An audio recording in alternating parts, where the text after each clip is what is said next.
Hello and welcome to the Great British Mickey Waffle. The astute among you will have noticed a slight embellishment to the name of our podcast since the first show.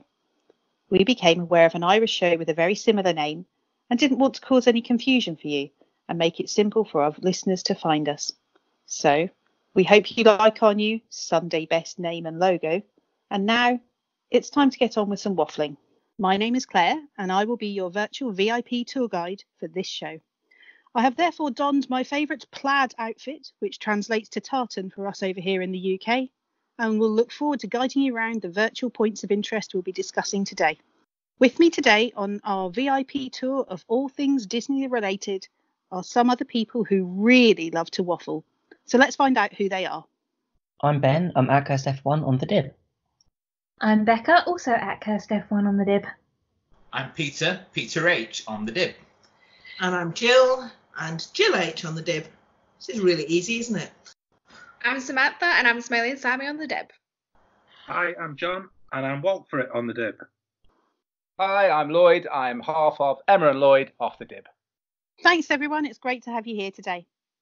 On this show, we're going to be discussing what on earth is meant by DVC, how to survive Walt Disney World with a toddler, as well as some more of your Mickey mentions. But first, last show I was lucky enough to tell you about my virtual 4-park challenge, where I may have changed the remit ever so slightly and naughtily included the use of a time machine. This show, we're going to hear from 2 more of the Mickey Wafflers, whom I'm assured will not be so brazen in their disregard for the rules. Just as a reminder, the 4-part challenge is a visit to all 4 of the main Walt Disney World parks in one day. In each park, you must experience one attraction, eat or drink one item, visit one character meet and greet, and experience one show or parade. So first up today is Sammie, the value queen, to tell us how she would spend her day. I love that that's my new nickname. So I definitely did not go with Claire's impossible 4-park challenge. I tried to kind of make mine fairly realistic. So basically I would start with whatever park has early morning hours, because I'd be staying on site probably at a value resort, as Claire mentioned. So in this scenario, the place with early morning hours is Animal Kingdom. So I would head to Animal Kingdom and go straight to Expedition Everest because it's probably one of my favourite coasters. And I think it's probably like the best ride in Animal Kingdom, definitely. And then after a ride on Everest, I would be kind of peckish. So I would head to the Kisafari Bakery? Is that how you say it? Sounds good. Yep. Yeah, so I would go there and get an elephant ear pastry because I've heard those are really good. And it sounds like a pretty good thing to have for breakfast. My favourite meet and greet at Animal Kingdom, the one I always have to go and see, is Rafiki in the conservation station. The conservation station is an area that I just love anyway in general, but I always have to go and meet Rafiki because he's a gentleman and he always takes my arm and we get a nice little photo.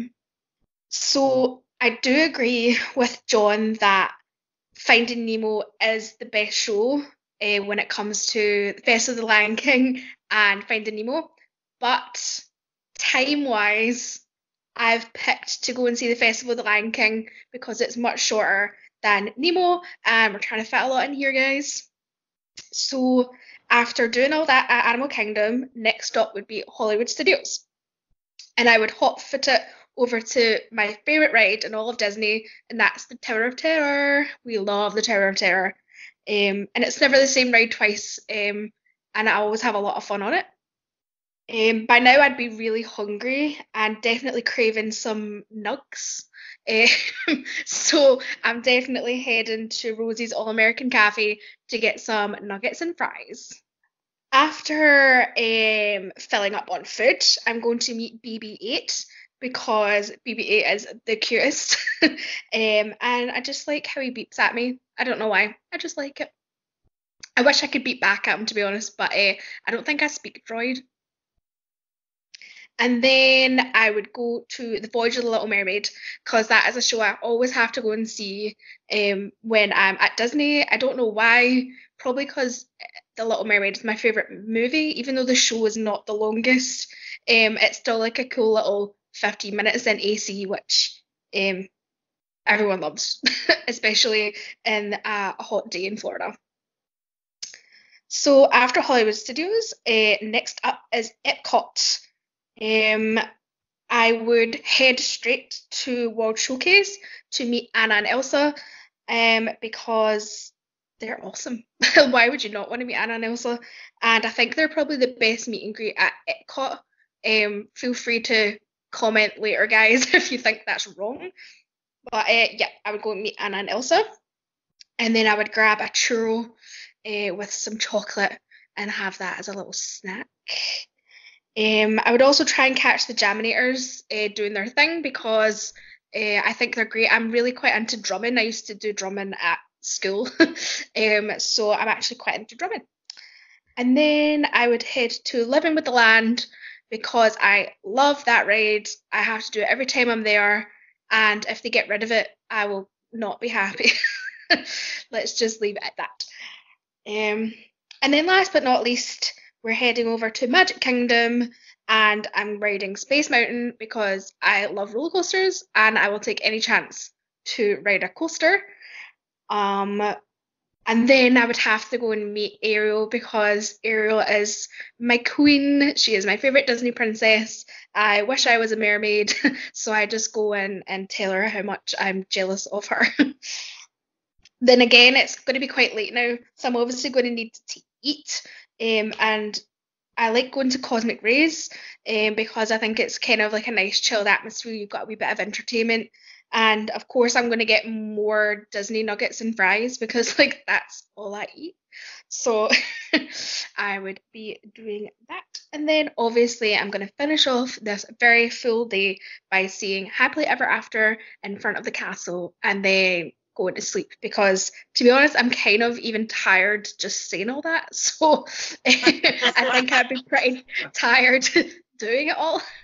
I've never actually tried to do the 4-part challenge, but I feel like it would be pretty hard going. But this would probably be the way that I would tackle it, I think. So if you guys have any comments or questions, I'd like to hear them. Isn't the conservation station closing down? I think they're refurbing it. I think it's not closing down permanently, but I think they might be redoing something in there. And I'm gutted that I won't be able to go to it when it's like refurb, because I love it. Yeah, so the conservation station has been closed for some refurb for a few months, and actually I've just booked a fast pass to go to an animation class in the conservation station area in August. So they're obviously opening it up with some slightly different attractions in there. Wow. Yay, that I'll sounds let you so know what it's exciting. like. Oh, please do. Like, I don't know why I love the conservation station. I think it's because they always have animals out, and I love to kind of meet the animals and stuff. And like I said, I really like meeting Rafiki. So this is a fast pass, and it's an animation 25-minute animation class. You get to meet Rafiki and Mickey in his safari outfit, and you learn how to draw characters from The Lion King. So we're all doing that in August. Cool.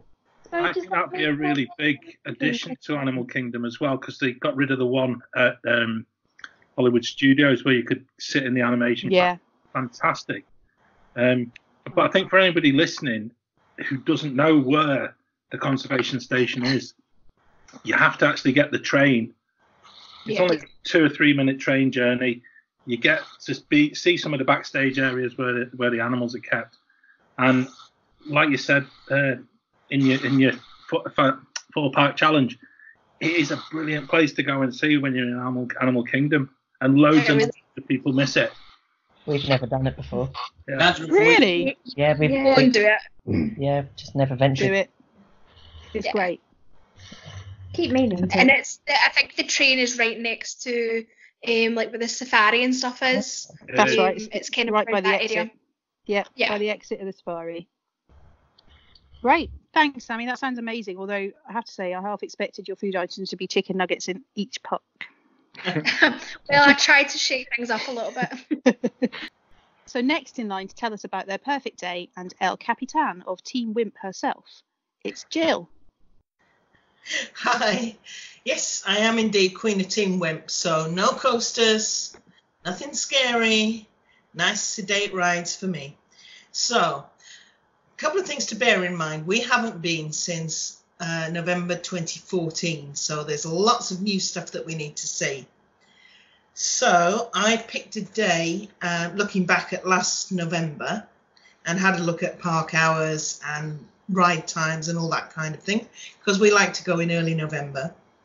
So I would start with having an early breakfast in our room, so some snack bars or porridge pots or whatever, just to get us going, and then head for Animal Kingdom for EMH, just like Sammie. So on the day I was looking at, it opened at 8 o'clock for EMH. So we're strolling through the gates at 8 o'clock, and everybody else is, of course, going to Flight of Passage. Not me, I'm going to Navi River Journey. Yes, I know this is basically, it's a blue world after all, but I don't care. I like It's a Small World, and yeah, why not? We've not done it. It sounds fun.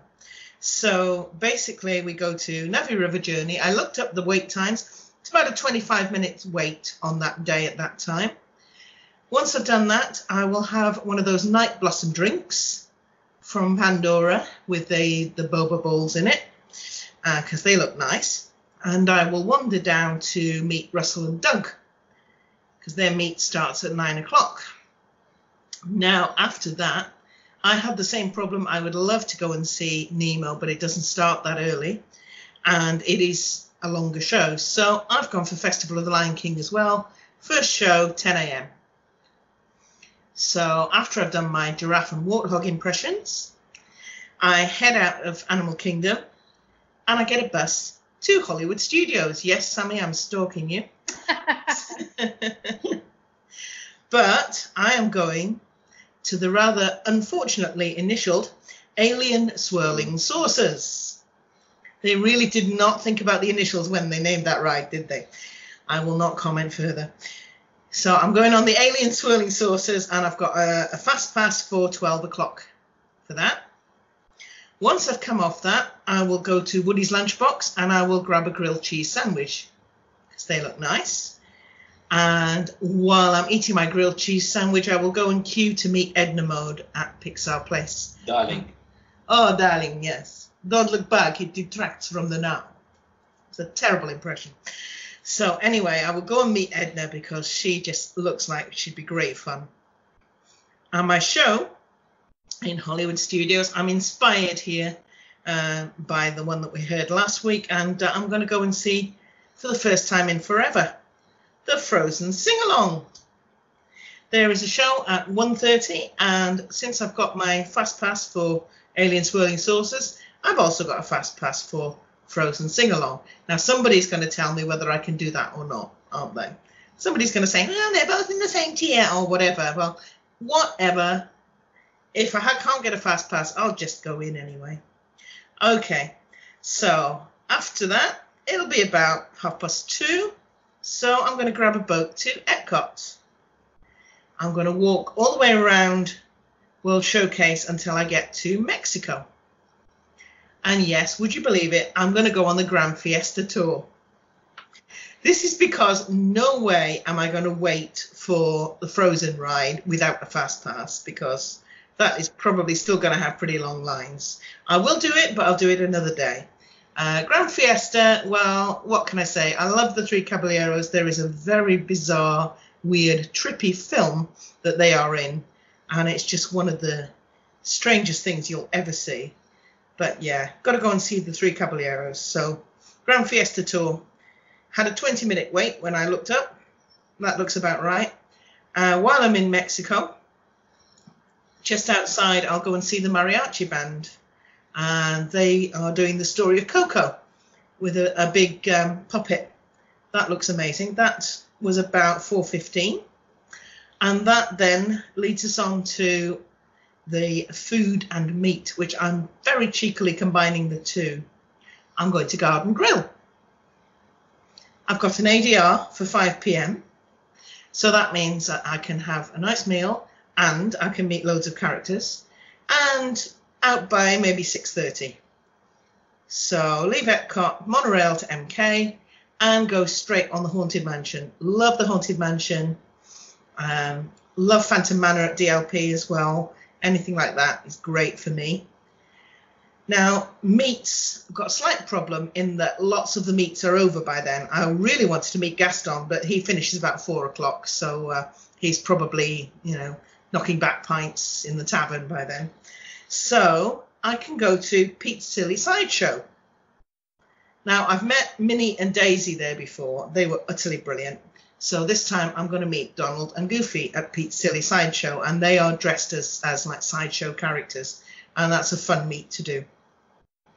So then, if it's warm that evening, I will have a Dole Whip.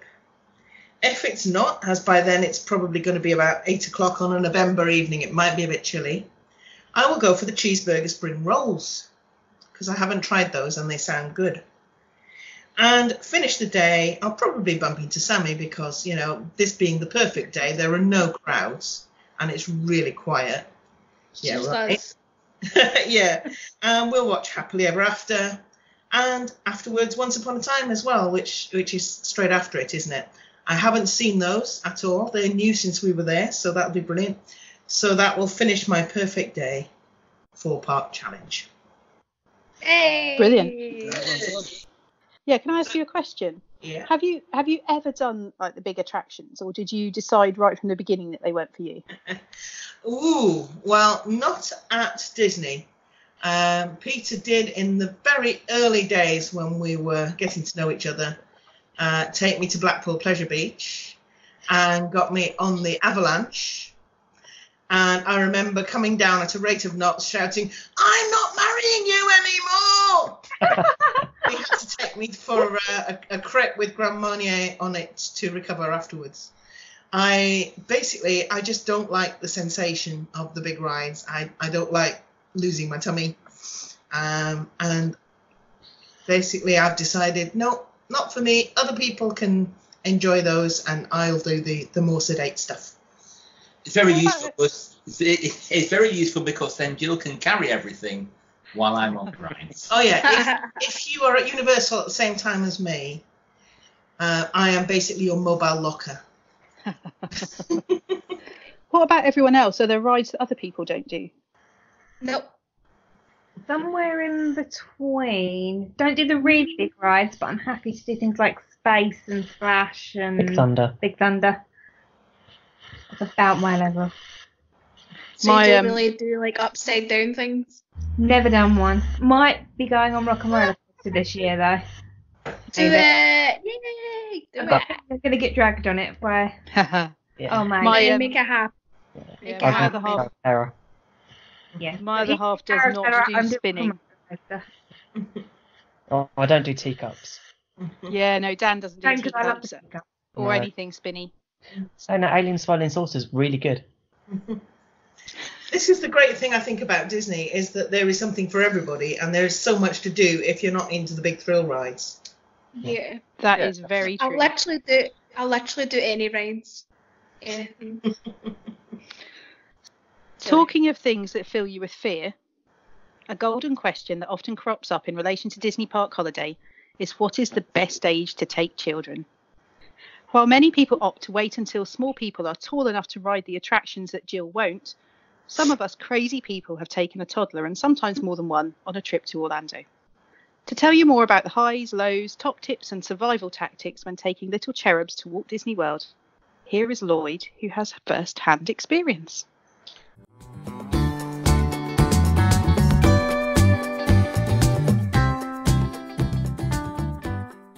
People will tell you must be completely insane.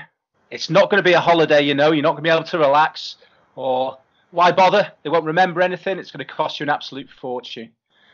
But these comments will most likely come from people who have never visited Walt Disney World with a toddler in tow. We can speak from experience, and we respond to the naysayers with this. Yes, it's a different Walt Disney World holiday, but it's in no way a bad one. In some ways, the whole experience becomes even more magical, and it's certainly more emotional taking the little ones. Emma and I will always say to anyone, do it, book it, don't look back. There's loads of tips and guides and all sorts out there for Disney with toddlers. And I tried to do a big guide to start with, but it was the length of a John Best Man speech. So I had to start chopping some bits out of it. And I've just decided in the end to do a whistle-stop tour of our experiences, what we've kind of done on our 2 trips with the little one and what worked for us. So we're currently a family of 4, 2 boys, one aged 3, one aged 18 months. And we've visited Walt Disney World twice with our oldest, once when he was 7 months, then again at 18 months. The first bonus kicks in because under 4s are not tied to school holidays. So you can go any time of the year and you can possibly grab a bargain as well, especially if the grown-ups are pretty flexible with when they can go. We visited in end of November into December and once in September. The November one was about £700 for all of us, return direct Manchester to Orlando International. So that was pretty good. And an under 2 can always fly in a parent's lap, so you can get their cost of flight for a fraction of the normal price for a flight as well. And under 3s, obviously, free entry to Walt Disney World and Universal. So they're pretty cost neutral when you take them on these holidays as well. If you're flying with Virgin, make sure you request a sky cot for under 2s, as it gives the little one somewhere to sleep. And even if they're like our little monkey who was no way going to get in the sky cot, you get put in bulkhead seats. So that was pretty good. So we got a little bit of extra leg space, even though not once did we get to fold out that sky cot and use it and get rid of him for a little bit. When he was 18 months old, we decided to opt for premium economy when we were flying back. And again, we went for bubble, bulkhead right at the front. So we got a little space to make a little bed for him at night as well. Although he didn't sleep, it was still a nice place to sort of put him out the way while the seatbelt sign was off. Check with your airline what you can carry for free. Virgin will carry a pushchair and a car seat, as well as the little one's own hold luggage. Whereas TUI, who we're going with this year, will either take a pushchair or a car seat, one or the other. Otherwise, if you want to take both, it will come out of their hold allowance as well. We always take our own car seat. We use a big red bag check cover for our car seat, and then we tend to stuff it with secret nappies and secret baby wipes so they don't come out of our suitcase weight. This will also be the first year we're taking a lightweight pushchair, because I believe in Manchester, if you've got a pushchair, they will divert you into the oversized queue, which will take you out the standard security queue. And it's almost like a fast track lane. In fact, it might even merge with the fast track lane at parts. So that's our little first tactic this year to try and beat the queues a little bit. We've also once been taken out of the main security line because Brody was screaming and we were put in the fast track lane. But this has only happened once. So I think that's the exception rather than the norm there, just to get a bit more calm in the queue. I think they were doing it for everybody else, not for our benefit. In terms of food, Virgin will provide baby and toddler food for you, but make sure you request it in advance. And if you do request it, do it on an online chat, because we've requested it in the past and Virgin have actually forgotten his food twice now. But we didn't have the chat printed out to take with us. They were good. They provided something, but it would have been nice to say, there you go. You did promise you'd provide food for him. TUI won't provide any food for a lap infant, so the under 2s don't get food. So what we're doing this year is we're doing a click and collect order from Boots on the airside. So once we're through security, we can pick up his food and pick up milk and anything we might have been a bit worried taking through security, we can get from Boots there. This year we've got 2. We've got a 3-year-old and we've got an 18-month-old. But I can honestly say I'm the least stressed I've ever been about travelling, even though there's double trouble this time. The one decision we have made different this year is we're not going to stay in an on-site airport the night before, because we've kind of weighed it up and we think the standard routine and a good night's sleep is going to put us a little bit of a head start. If we've got Bo swinging on a chandelier and Brody bouncing off the walls in the Radisson Blue, it's already going to put us at a disadvantage that next morning before the flight. So the next morning, once in the airport and you've waved goodbye to your bags, hopefully to be reunited with them later that day, and after fingers crossed avoiding the security queues, we just recommend taking your time. Have a wander around with the kids. If they want to look at something, let them look at something. We tend to go and get breakfast somewhere, because if it fits in with the boys' breakfast, then If they're eating, it eliminates about 90% of their ability for any monkey business, which is always nice if they're engaged like that. And then we also, this is just something for Emma and I, because I proposed at the airport, which sounds a bit lame and is a long and boring story. We always go for a glass of fizz. So we'll pop into Frankie and Benny's. We'll get some food for the boys to keep them occupied, and we'll just relax and chink some glasses and reminisce a little bit, which is nice. It's nice if you do get a moment's silence or a moment quiet or a moment's peace, just appreciate those moments and just enjoy them as we do. Once at the gate, depending on your airline, you may get boarded in the first couple of parties. Virgin have only really done this once for us. With TUI, it seems like it's standard practice. So if you've got a little one, you should be on in the first couple of groups.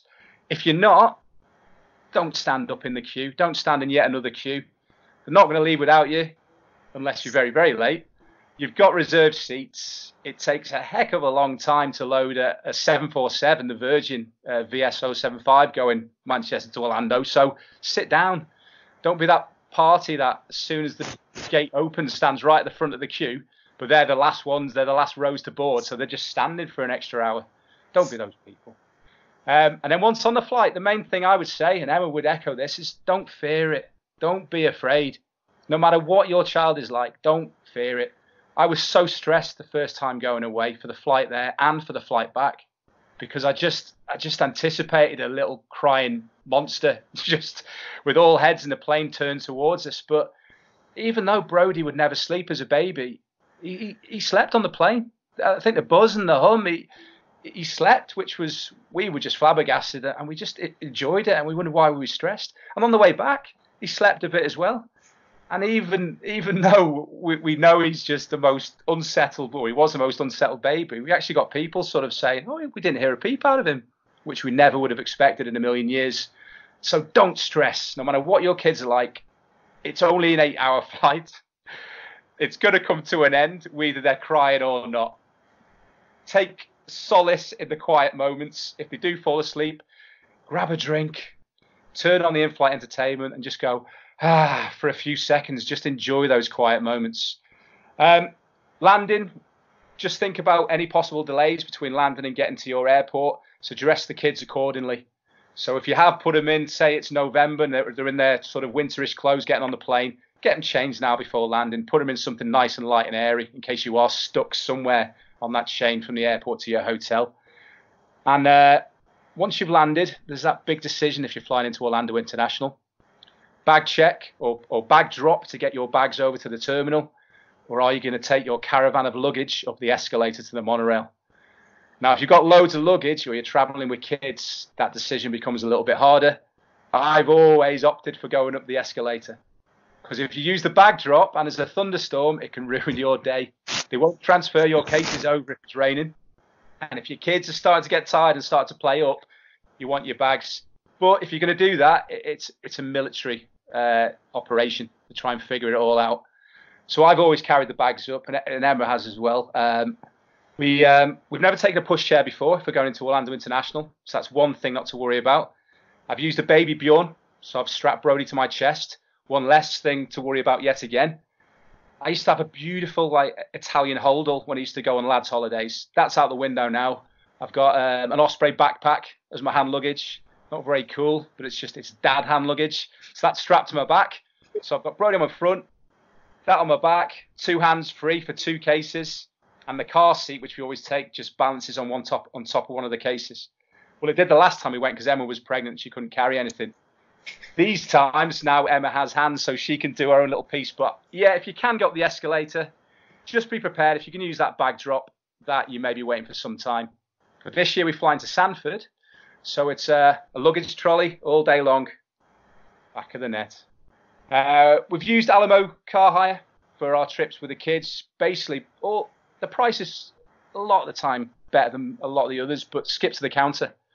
Go straight to the garage on Alamo is always great with the kids. We've got through immigration, and then we can just go straight to the garage, sit in the car, sort the baby out, change them, feed them, AC on, enjoy it. We never rush out the garage.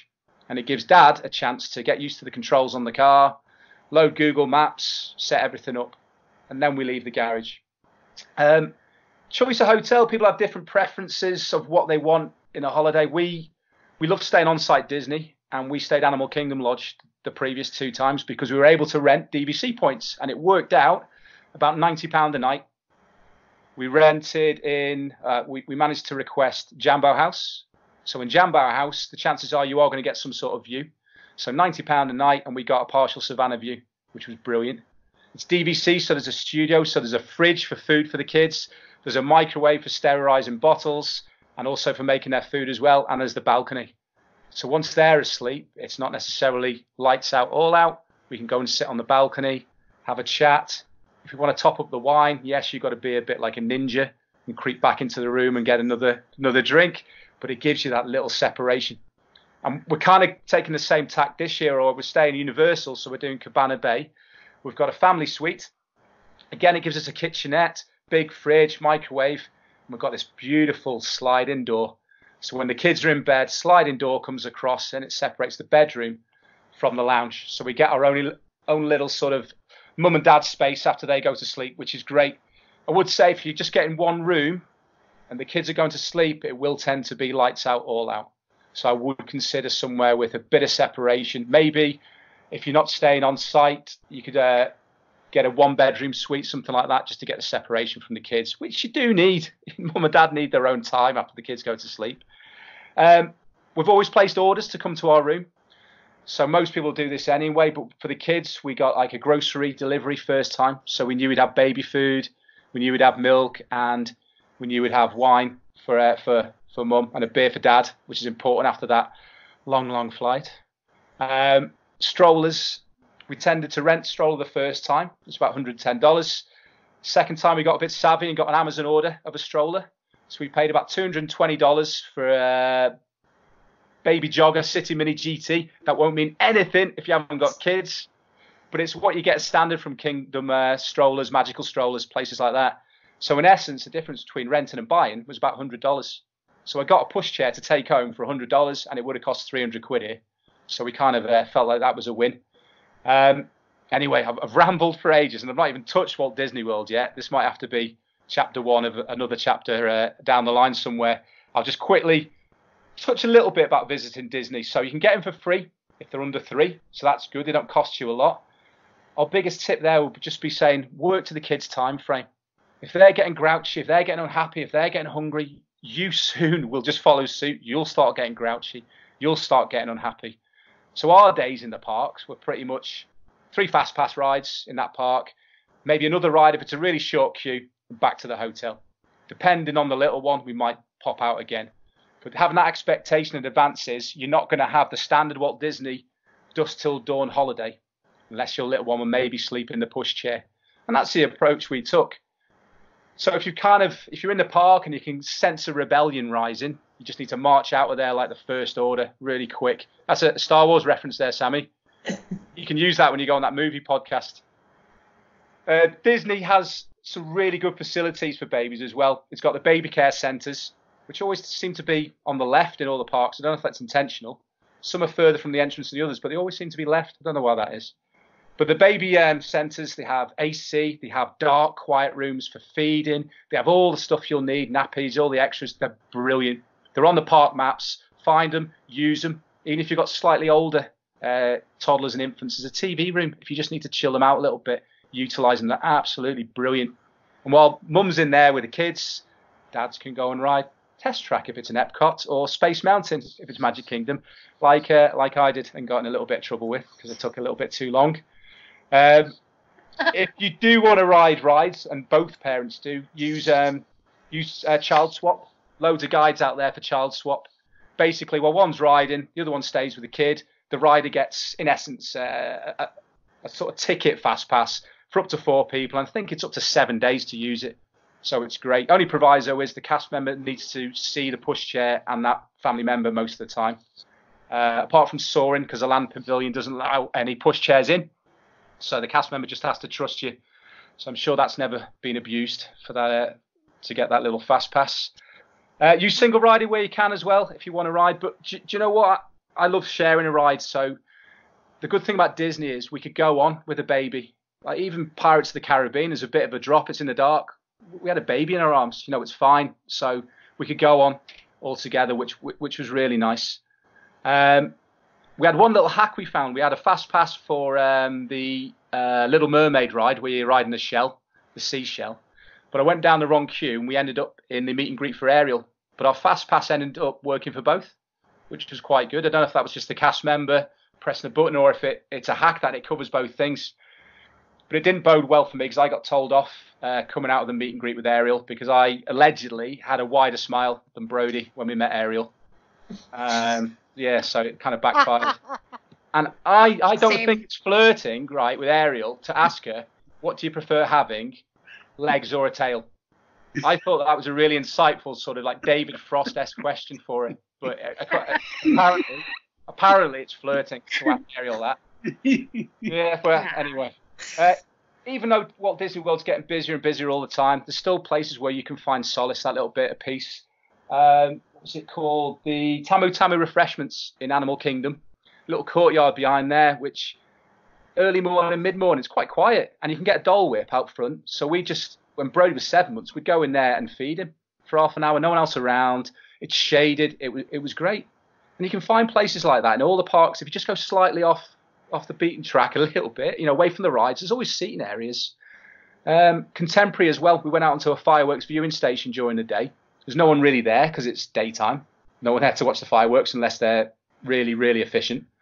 There's seats and there's no one around. So I remember Emma feeding Brody once for about an hour. We were out there for about an hour and I just watched the monorails coming in. It was lovely. No one else around, away from all the crowds. So it was spot on.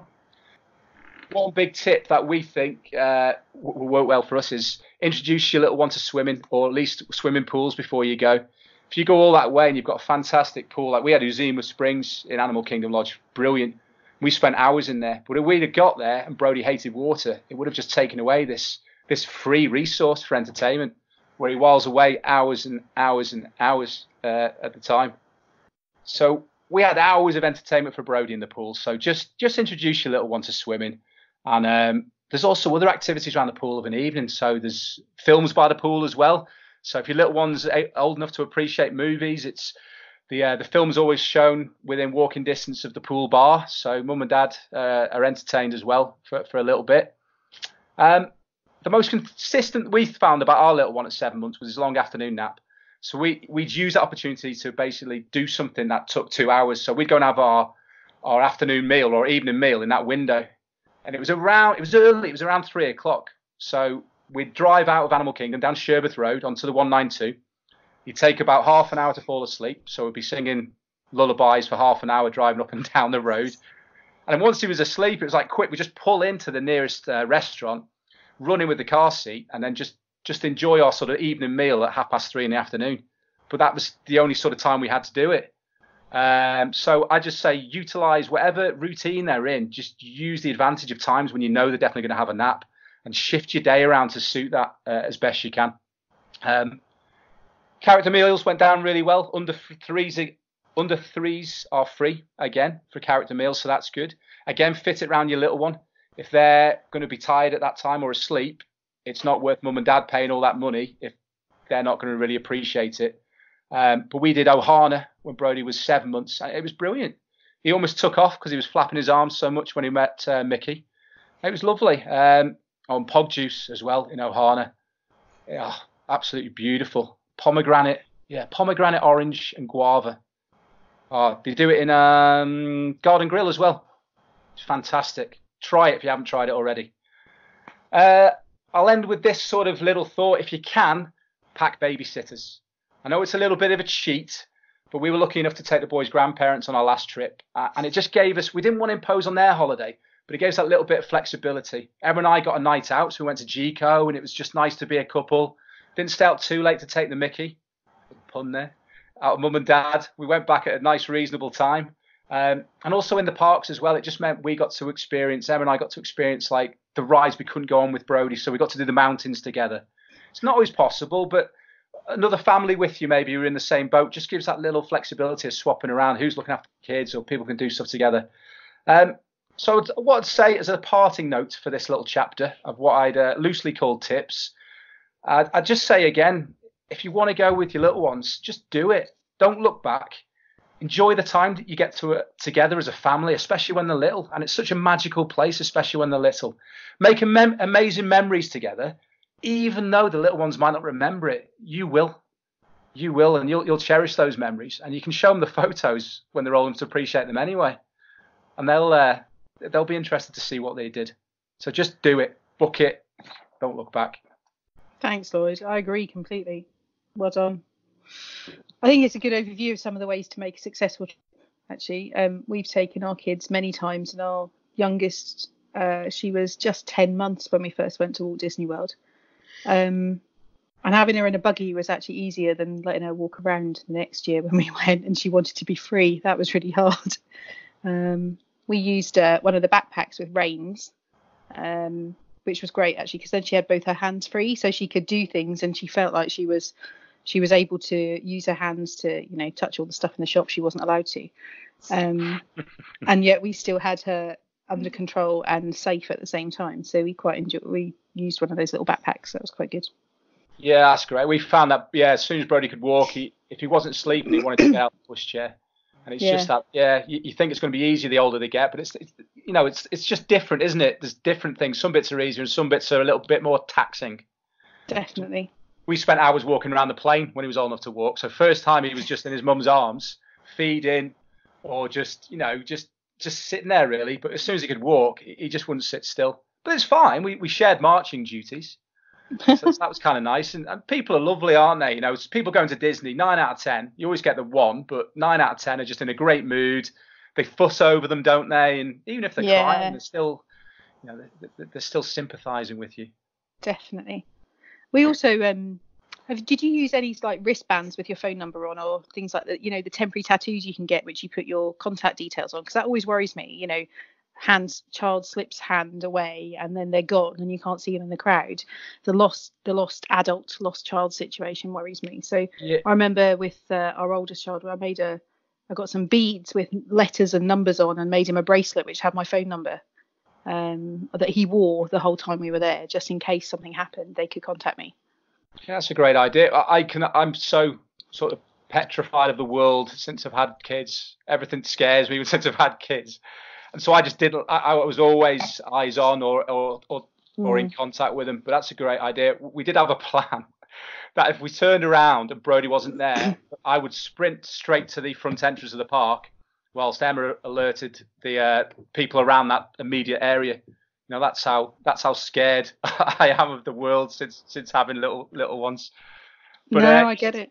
It's a great idea having the wristband, actually. I know people use like the hospital wristbands that people can't take off. That you have to cut off, or like the ones you get for Mickey's Not So Scary. Those wraparound ones that a child wouldn't just be able to take off. You can buy them online and just write your phone number on them. So actually, should the worst happen, the cast members can actually contact you. I think they're a really good idea, those, Claire. And I've got to say, I think, I've been in a similar position as Lloyd. You go with young children, you really do need to make sure that they know what to do in such a circumstance where they've lost you or whatever. We told them to just stand on a bench, or even try and get to just stand somewhere where they were above the height of everywhere else and not move, not to try and find us, just stay where you were.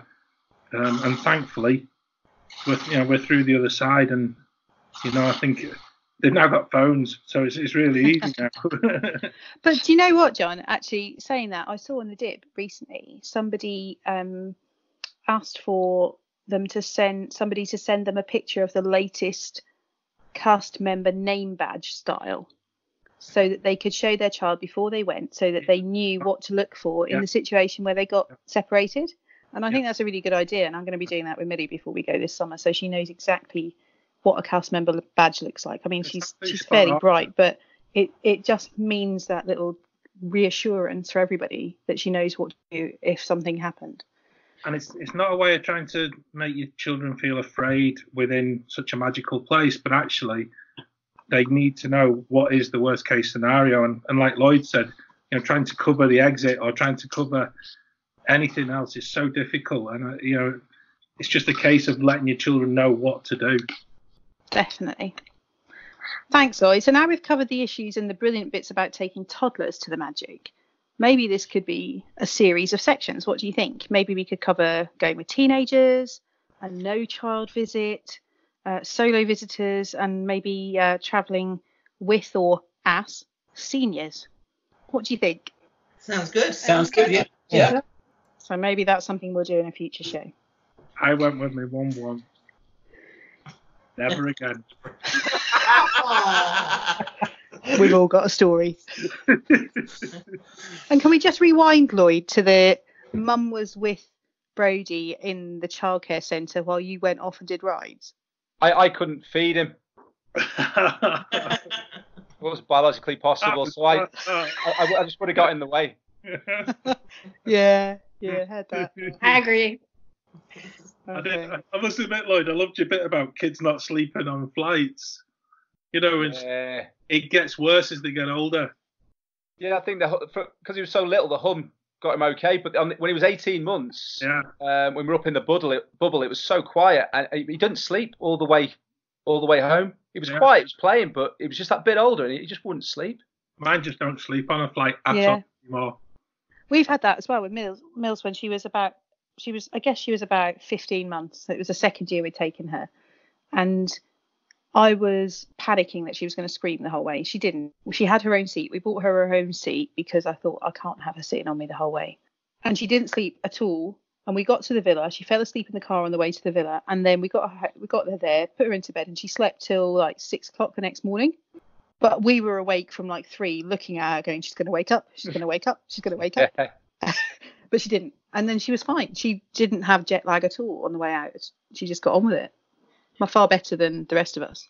Yeah, they surprise you, don't they? That's the big thing. That's the biggest thing to take away. It's like they will surprise you. Don't stress. And what will happen either way. Exactly. And it's good fun. Now, when I travel to Orlando, I try to rent a villa as we like the space it offers us as a family.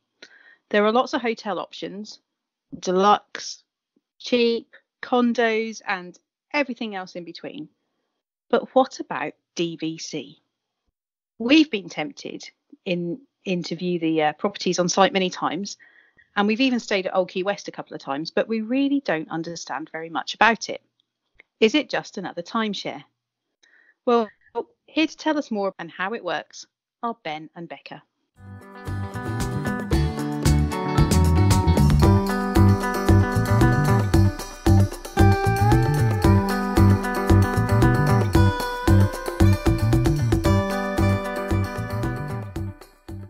Okay, on our second trip to the Mouse in 2014, we were wandering around Wilderness Lodge.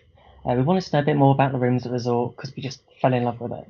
Before we knew it, we were whisked away to Bay Lake Tower for a tour and a discussion of what DVC actually is.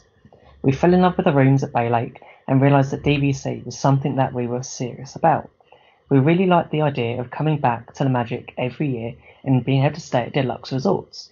So fast forward to September 2016, and we decided to purchase 120 points resale at Saratoga Springs. We then purchased 50 more points on our next trip, direct from DVC, which enabled us to get the direct membership perks. This also gave us the opportunity to be part of the DVC preview for Pandora, which was one of the main reasons for doing it. During our short time of being a member, we've stayed at Bay Lake Tower, Boardwalk Villas, Copper Creek Villas, the Polynesian, and Animal Kingdom Lodges Kidani. We will get around to staying at Saratoga Springs at some point, probably once the refurb has been done. So here's a bit about DVC.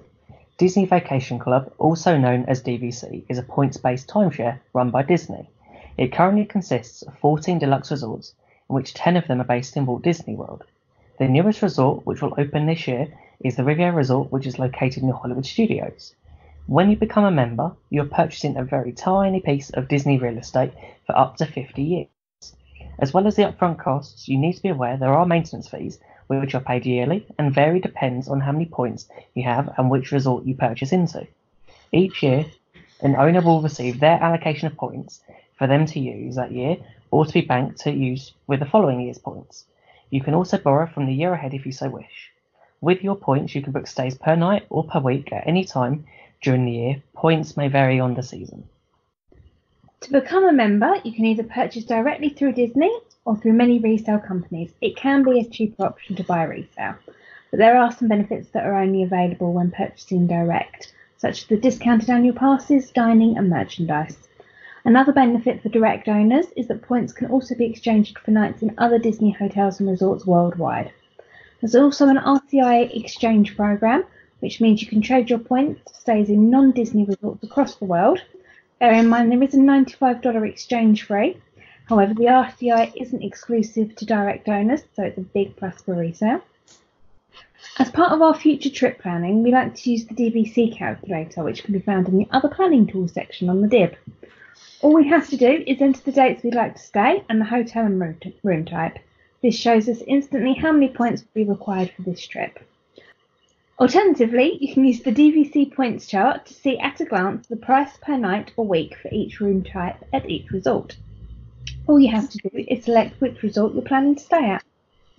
If you decide that you're not going to use your points that year, you can also rent points out to family, friends, or you can use one of the many available companies that will rent it out for you.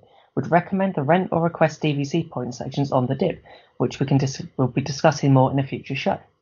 Any questions? I was going to ask you about renting points, but I won't. Has anyone else been to the open house areas where you can visit the DVC apartments on site? We always get caught walking past the one at the boardwalk, and I'm like, let's go in, let's have a look. And Dan's like, oh, here we go. You get 3 free fast passes. Oh, do you know what? We went in and we looked, and they said we had to go to the meeting to be told all the costs to get the passes. But yeah, to get the perks, it's like you have to go through. It's about, they say 90 minutes, but it's about half an hour. And is it hard sell when you're there? Not at all. We went in 2014, spoke to someone called Tim, and he was amazing. We spent probably 2 hours there, but that was more us asking questions. There was no hard sell. We could go away, think about it, and there was no pressure. We were staying off site then, and they literally drove us back to our hotel if we wanted to, and to pick us up at a later date if we wanted to. So there was no hard sell at all. So that's reassuring, isn't it? I suppose if anyone is interested in finding out more, they could go, and without the fear of being put under pressure to impart money at the time. Yeah. So we really bought in because we realised we were spending money going every year to Florida, and we wanted to stay at more luxurious resorts, but it just made a little bit more financial sense for us. But it's not for everyone. But anyone can rent points if they want to.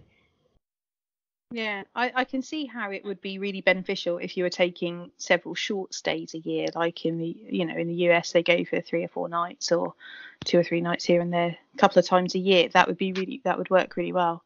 I think for us, where we go 2 weeks every year, it probably wouldn't be financially viable because you've still got to pay your dues and you've got to pay flights and all of the rest of it. Yeah. If you're going more than once a year, it probably would be. Yeah, we've got 170 points, and that probably gives us about 10, 12 nights a year. That's good. So it depends where we stay, whether it's like Saratoga or Animal Kingdom Lodge. But next year we're doing sort of a 2 sort of split stay. We're doing 5 nights at one resort and 5 nights at another. So it gives you the flexibility to use them as you want. So has anyone else used the DVC resorts? We've been to a DVC resort, but not used DVC points. We stayed at Saratoga Springs last time we were there in a studio. And it was really good, wasn't it, Babes? It was. I mean, the previous time we'd stayed at Port Orleans, which we loved as well.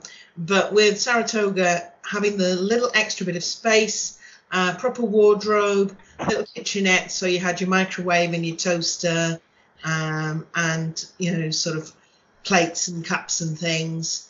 And a little balcony, and the room was bigger, proper sofa to sit on instead of just sitting on the bed. It was just really nice, and the thing that really made it for us was that it was a 10-minute walk to, as it was then, downtown Disney.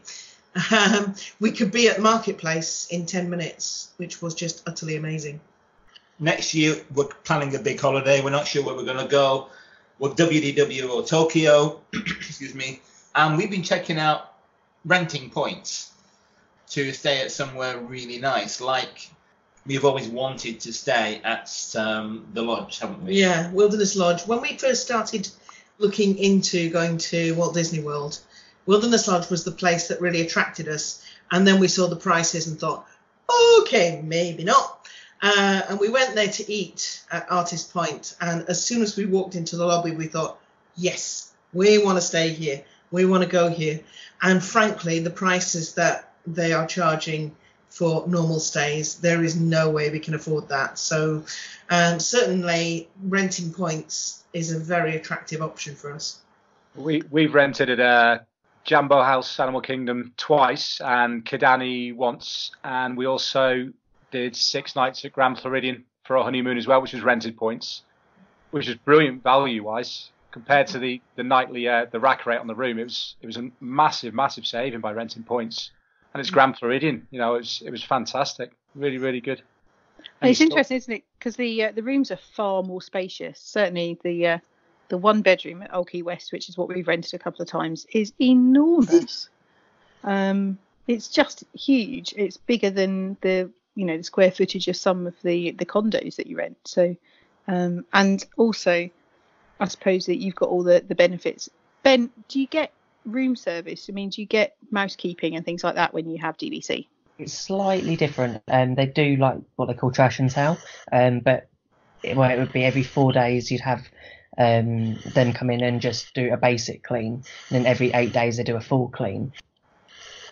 It's slightly different to get used to, but we cool. collect the rubbish staying in a normal villa, except every 4 days you'll get someone coming in and changing your towels, and once a week you'll get someone coming in to change your bedding. Is there anything else to finish on the DVC stuff? I think that was it, unless any. What is the difference price-wise between renting points?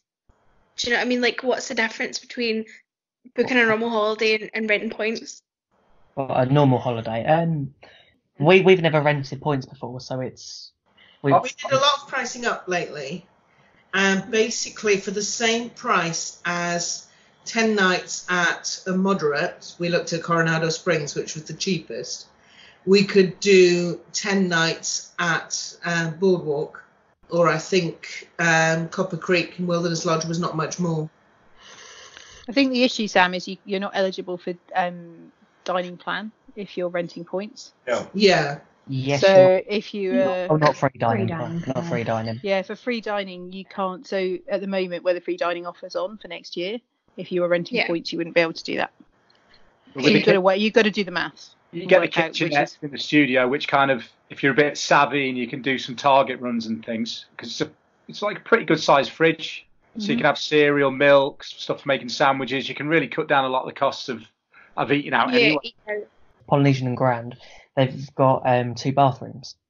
So it's even more space, and that's just in the basic studio. Especially good if you've got a family with multiple children Trying to get ready at the same time.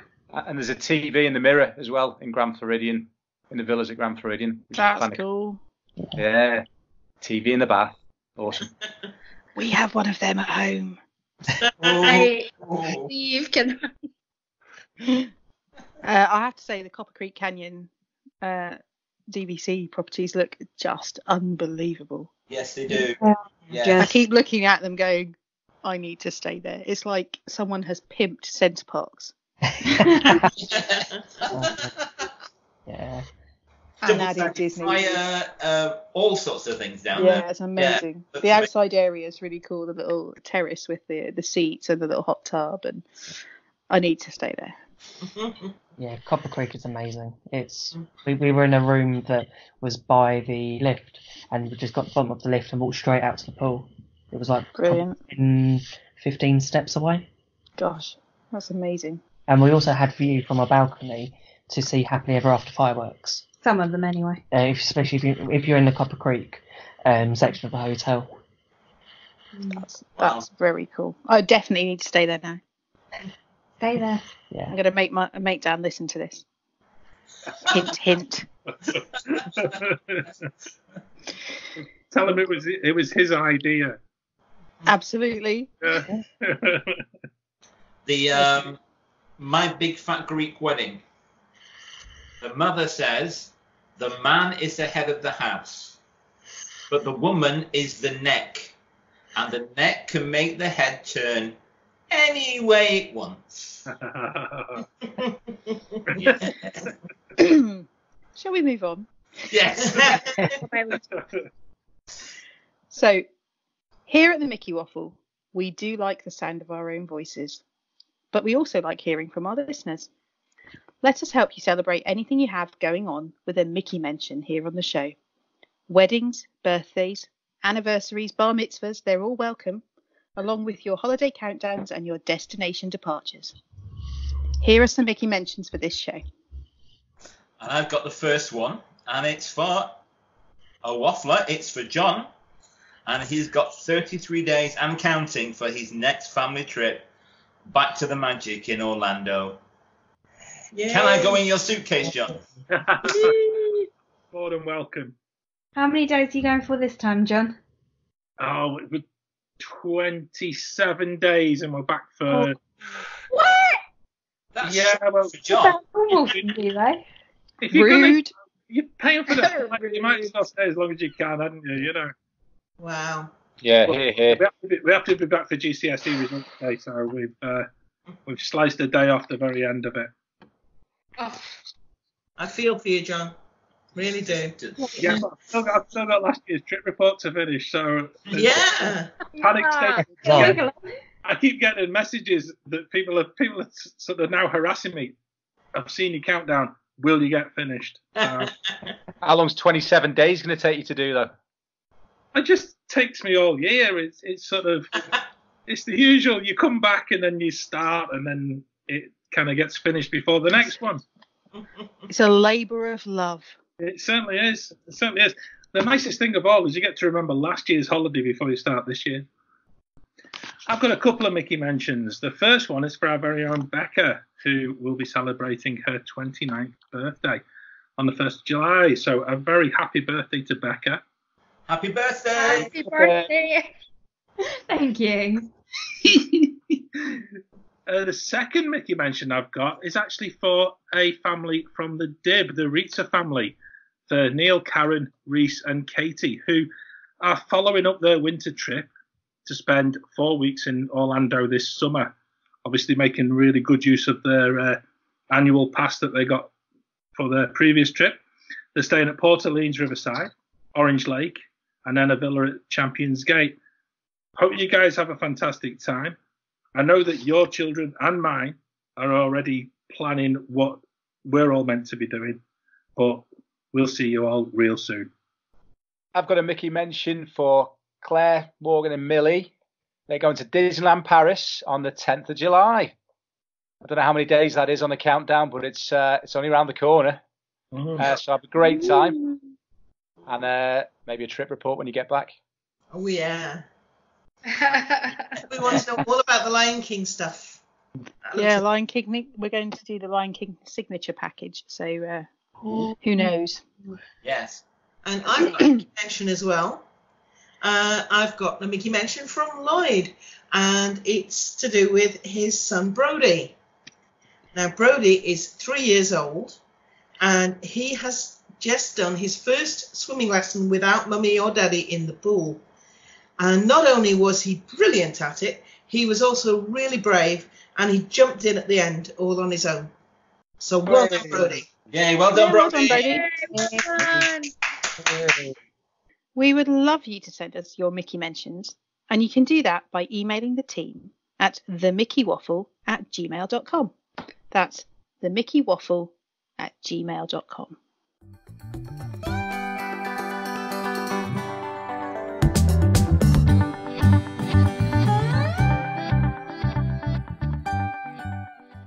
Well, that's it. Another show wrapped up. We would love to hear what you think of our waffling, so please do get in touch.